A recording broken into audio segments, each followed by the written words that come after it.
Christian, vamos começar pelo... A gente estava falando mais cedo aqui, eu vou sair um pouco do script, falávamos de casos de violência extrema aqui em Porto Alegre, no interior do estado, e nos parece, a Mariana levantou esse ponto, que a gente está num momento de sociedade em que as questões de saúde mental estão não só evidentes, mas numa proporção muito, muito expressiva. A gente vê casos de gente agredindo, né? O cara que dá o homem que dá 61 socos numa mulher. A gente vê o estrangeiro também que bateu na mulher em casos claros, né? De discriminação de gênero, mas também pai batendo em filho, o vizinho que brigou agora por causa de um relógio e acabou matando uma criança. Você já consegue fazer uma leitura? Eu acompanho muito as suas entrevistas, né? Parece que a gente tem não sei se um rebote, mas a gente vinha num momento e as pessoas simplesmente reagem e numa coisa belicosa. Tu já consegue fazer uma leitura do que é esse momento que a gente está vivendo, que nos parece que tá todo mundo, a gente ouve isso, tá todo mundo louco, é isso?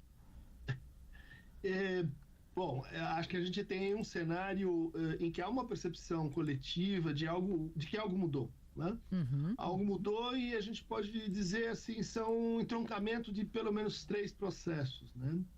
Em primeiro lugar, depois da pandemia, depois do tempo de reclusão, né, de recolhimento, de isolamento, que afetou diferencialmente várias idades, né?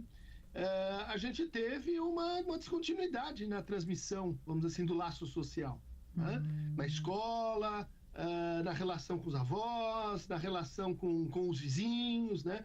E essa fratura, ela cobra um preço ao longo do tempo, né? Então, eu acho que esse é um primeiro fator. O segundo fator é que a nossa relação com a saúde mental, ela mudou do ponto de vista da visibilidade, do reconhecimento, do entendimento dessa problemática. E ela mudou também chegando a uma espécie assim, de ponto de esgotamento com as abordagens tradicionais. Vamos dizer assim, né? Com a medicação, com o uso de substâncias legais e não legais para mediar, né, conflitos. E isso tem um limite. Tem um limite o uso extensivo disso, né?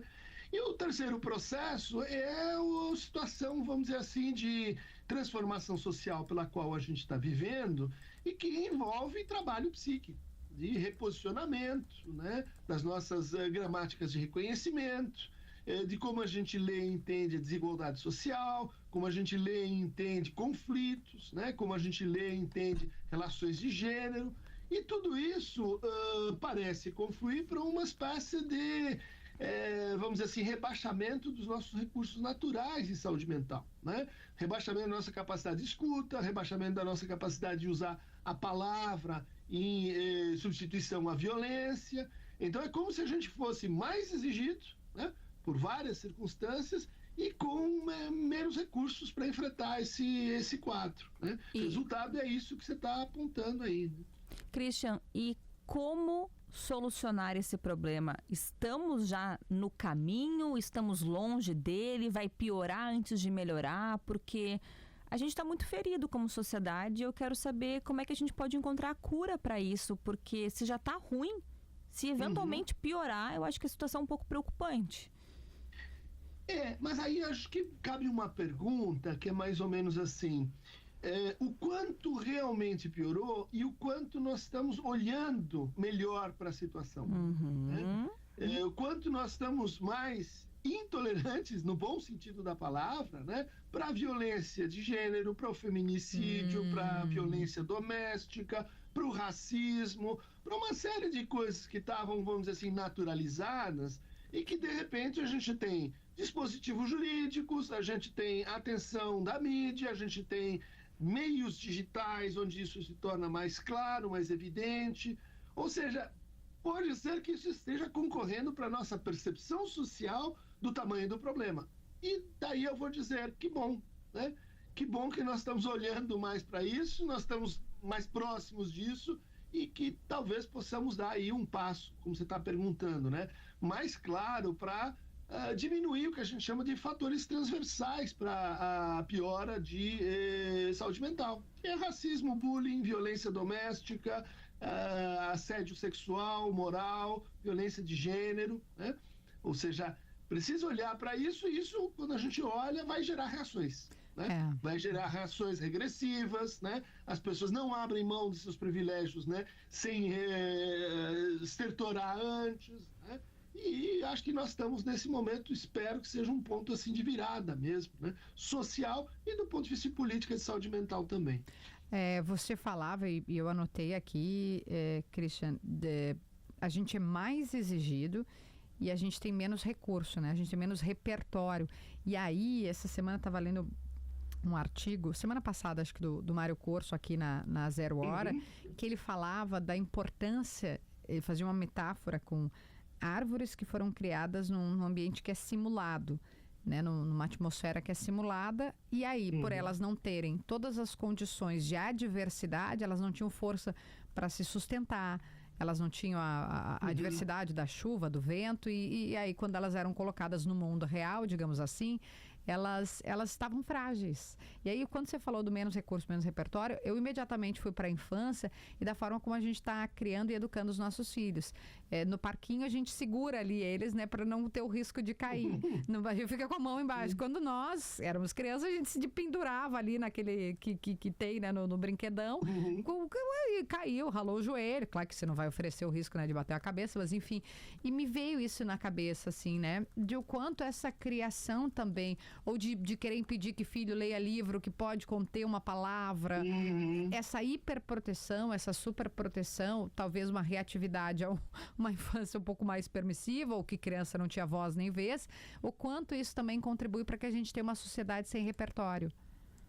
Tem toda a razão, porque de fato estamos colhendo agora também talvez os primeiros impactos assim longitudinais de uma ou talvez 1,5 geração onde a presença das telas, né, que traz prejuízos que eram insabidos, né, agora está se manifestando. Né?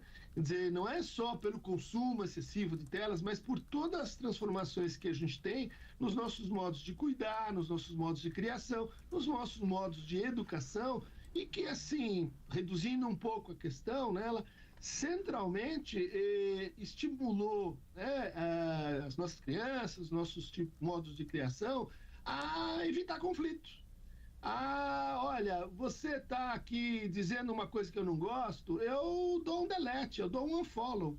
Você fez uma coisa que eu não gosto, eu mudo a paisagem. Eu não preciso ficar ali negociando, conversando, arbitrando, mediando. Por quê? Porque os recursos digitais, eles permitem que a gente faça essa prática de evasão do conflito. Sim, né? que consiga optar por não conviver com o desconfortável.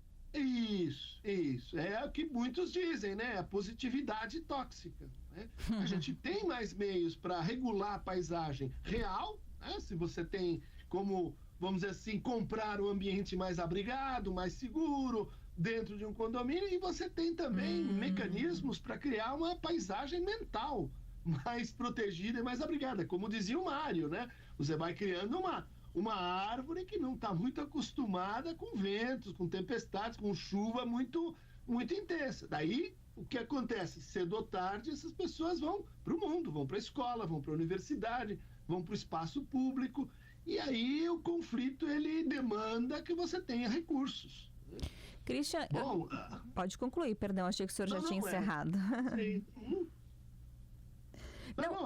Só colocando, né, que a possibilidade, vamos dizer assim, de ter uma cultura da escuta, uma cultura de abertura para a diferença, uma abertura para a negociação, em que nível que seja, né? Ela foi muito abalada, inclusive pela configuração, né, geopolítica que se estabeleceu no Brasil, né?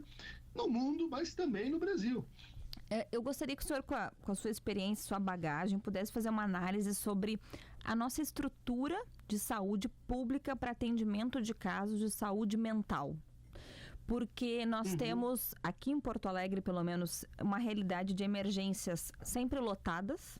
A grande maioria das pessoas que busca atendimento é por álcool e drogas. Os CAPs, por exemplo, né, que são os centros de atendimento para pessoas que ficam à disposição em Porto Alegre, 90% dos casos de atendimento são por álcool e droga. E aí me parece, e eu queria a sua opinião, que o SUS não está conseguindo comportar essa demanda e que as pessoas também ainda não entenderam que elas precisam buscar ajuda. Queria que o senhor avaliasse essa situação. Olha, uma ótima questão, né? Porque a gente tem aí as chamadas cenas de uso, né? Popularmente conhecidas como cracolândias, e que são, vamos dizer assim, indo um pouco rápido, né? Uma consequência em segundo grau, né? Quantos dessas pessoas não estão recorrendo a substâncias e ao álcool como uma espécie de terapêutica para o sofrimento psíquico? Né? Ou seja, não tem outro acesso, então a pessoa se anestesia, a pessoa procura ali uma experiência de prazer, o quê? Para tratar uma conflitiva psíquica, né? E aí a gente entra nessa questão. O Brasil desenvolveu um projeto de acolhimento, de uma política de saúde mental que deriva do SUS, que está incluída, né, no grande programa do SUS, né, que prescrevia a abertura de inúmeros CAPs, né, de vários tipos, né, para as crianças, álcool e drogas, para crises, e que envolvia um plano de investimentos, né, um plano que vem lá, desde a Constituição de 88. Mas esse plano de investimento foi sendo reduzido, foi sendo cortado. Ou seja, a gente tem uma infraestrutura muito interessante do ponto de vista conceitual, mas que se apresenta hoje perfurada, como um queijo suíço. Faltam profissionais, Total. Não são contratados em números suficientes. Nas escolas, onde estão os psicólogos? Enfim, você tem uma situação, vamos dizer assim, de superdemanda. E aí o que acaba acontecendo, né? Você acaba dirigindo seus recursos para os casos mais graves, né? Para os casos crônicos, para os casos que envolvem uma intervenção mais ativa e direta. E aqueles processos de média complexidade, né? Às vezes depressivos, às vezes ansiosos, que são às vezes estados preliminares, né, de um processo mais grave, elas acabam ficando sem grande acolhida, né? Pela saúde pública, pela saúde mental pública, o que se torna, então, aí um problema, né? Como é que a gente vai encontrar recursos públicos de amplo acesso, né, para que as pessoas enfrentem essa situação, né? Aí há um problema que é bastante discutido, né? Se a gente tem um excesso de diagnóstico ou a gente tem uma falta de diagnóstico. Por quê? Porque tem posições, né, que tem mais acesso ao diagnóstico, que tem mais acesso aos recursos de saúde mental, que pode conseguir laudos, que pode conseguir os benefícios, né, sociais para uma situação de maior vulnerabilidade, e outros que estão, assim, numa fila infinita, né? Outros que estão com uma criança com uma dificuldade, vamos dizer assim, maior e que não encontram, né, ou por onde situar essa demanda. Sem dúvida, sem dúvida. Eu acho que a gente teve uma conversa ainda que breve, né? Porque o nosso tempo aqui, o Christian sabe, participa muito de programa de rádio e TV. Ele é enxuto, mas muito rica, com muitos, palavrinha da moda, insights, com muitas ideias, com muitas reflexões a serem feitas. A gente tem 30 segundos, eu queria te fazer uma última pergunta. Do que tu viu, observou de percepção de 25, né? Do ano passado. E projetando 26, já que a gente ainda está, né, no comecinho do ano, qual seria a tua aposta de tema para esse ano que se inicia? A gente falou muito da saúde mental, não sei se é essa aposta ou algum outro que tu tem percebido mais forte no comportamento e na sociedade. Olha, de fato, a saúde mental é um desafio e acho que ela vai ficar ainda nessa situação durante algum tempo, né? É um processo que demorou para se formar e agora exige transformações mais estruturais que você não consegue fazer de um ano para o outro.